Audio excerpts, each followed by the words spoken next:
Welcome to BFC Live, the daily video and podcast series of Business of Cannabis. BFC Live highlights the company's brands, people, and trends driving the global cannabis sector.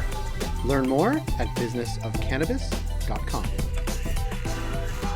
Our BFC Live guest today is Frank Chin. He is the CEO of MaryAg Technologies, better known as MaryAg. We wanted to connect with him on his recent go public on the Canadian Securities Exchange, talk about his technology as well as his interests in the Chinese hemp cultivation space. Coming up, Frank Chin.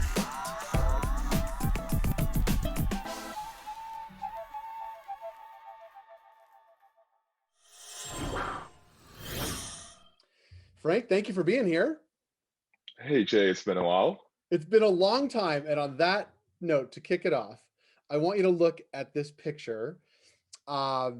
I just dug it out of the Business of Cannabis archives and actually realized it was this week, 3 years ago, 2018. Is that 3 years ago? It seems Wow, like a million. that's such a long time ago. I know, look at the picture. It's you at I think it was our third event we ever held. It was part of Medical Cannabis Week 2018.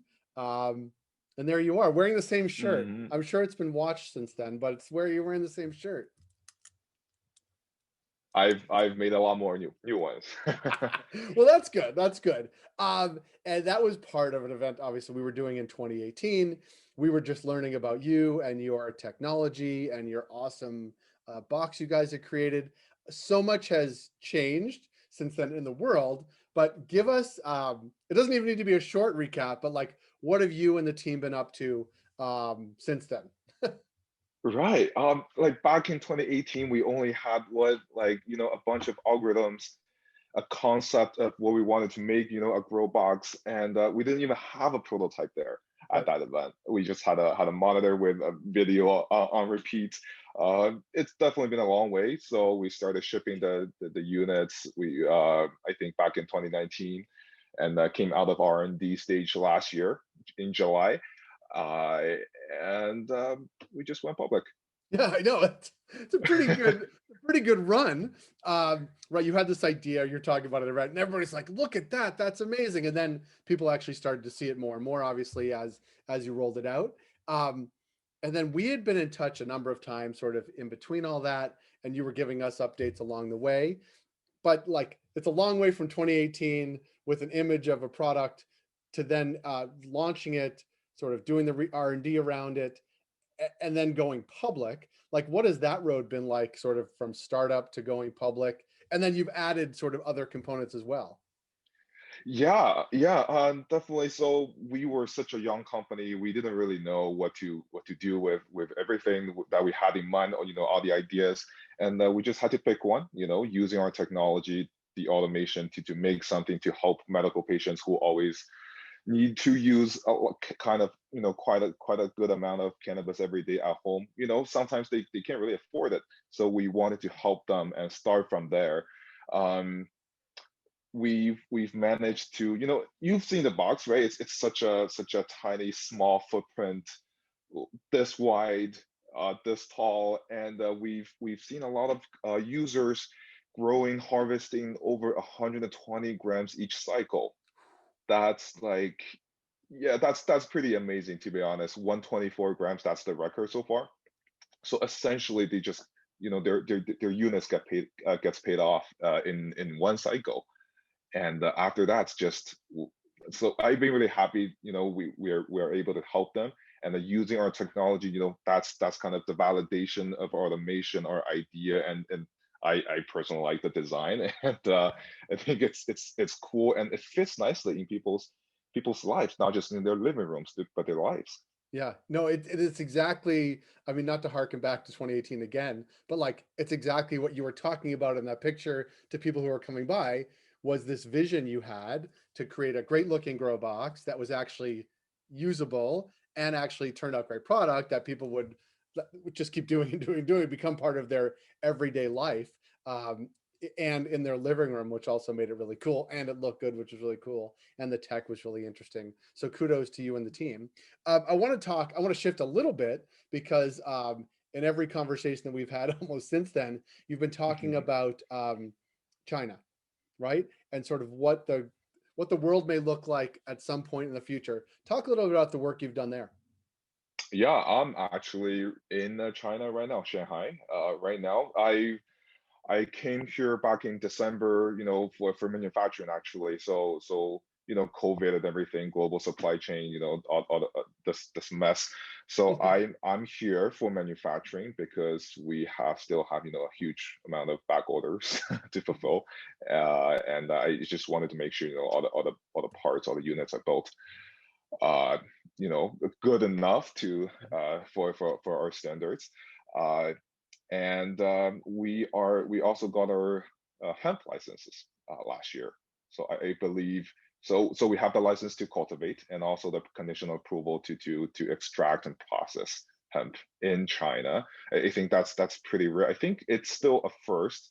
I think as of last year, December, we were the only North American cannabis company that has this full set of licenses in China. I think it's really exciting, and we want to bring the Canadian quality to the Chinese market and use it as, obviously a lot of, many things in China are a lot cheaper. So with Chinese cost and quality, we can good for the global markets or as well as the Chinese market. Yeah.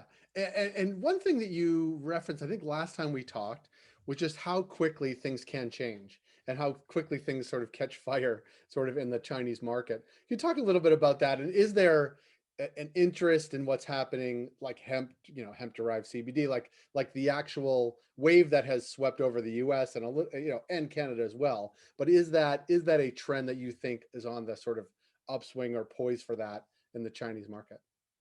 Yeah, well, it doesn't happen as quickly as you would expect in, North American markets or Europe, but because of the sheer size of it, just a tiny bit of change is huge. For example, there was a brand, a startup, a cosmetics CBD startup, that launched their first products in February last year, 2020, and they just grew like crazy, and they just raised something like $15 million a couple months ago. uh, there's always ups and downs for sure in policy, but people are loving the products, and there's like 5 times as many products in the market right now Right. as compared to 2019.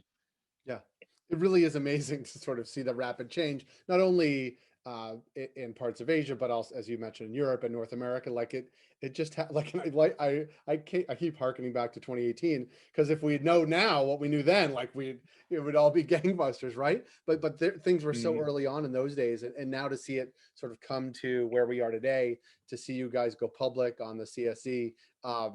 It's really a great story. I'm glad we caught it early. And what are you expecting as we sort of look into, I don't even, I'm hesitant to call, sitting in Ontario, I'm hesitant to call it this, but almost like a post-COVID world or in the recovery. Like, what does that mean for you in the business?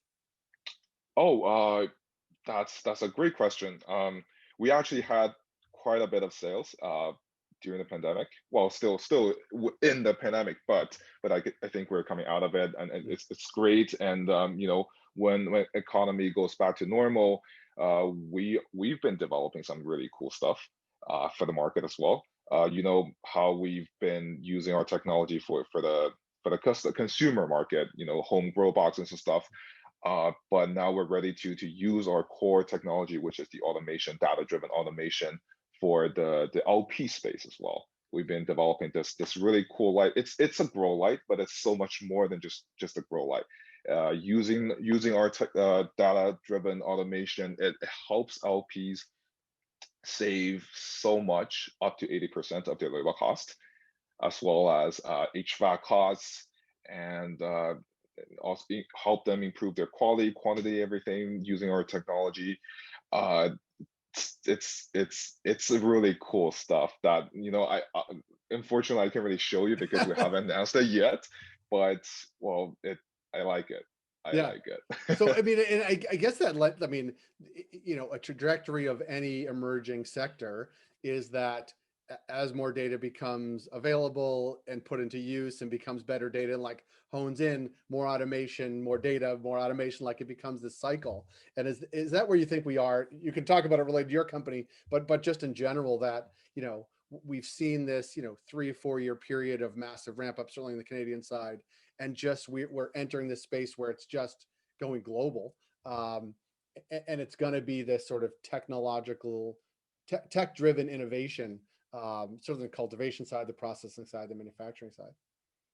Yeah, I see a lot of potential in that because I think from our own experience, we rely a lot on people's expertise Right. and their own knowledge, their time.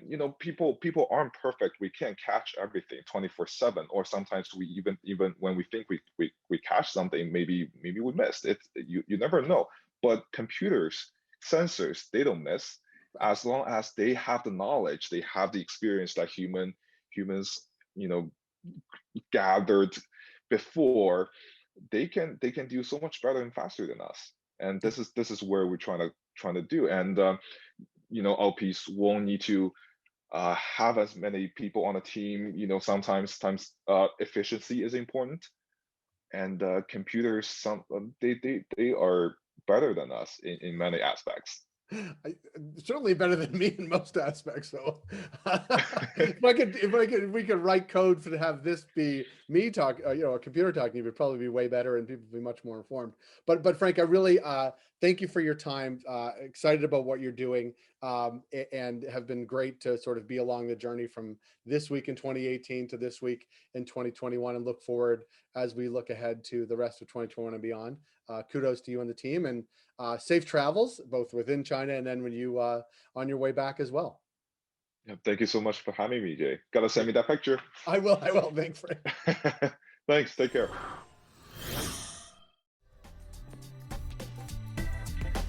That was Frank Chin, the CEO of MaryAg Technologies. If you like this program, please rate and review us on Apple Podcasts, Spotify, or wherever you get your shows. It helps support the work we do. Thank you for joining us on B of C Live today. We're able to do what we do thanks to our ongoing partners, including Cannabis at Work, Cannabis Benchmarks, CanDelta, Headset, Gallagher, and Torque & Mains.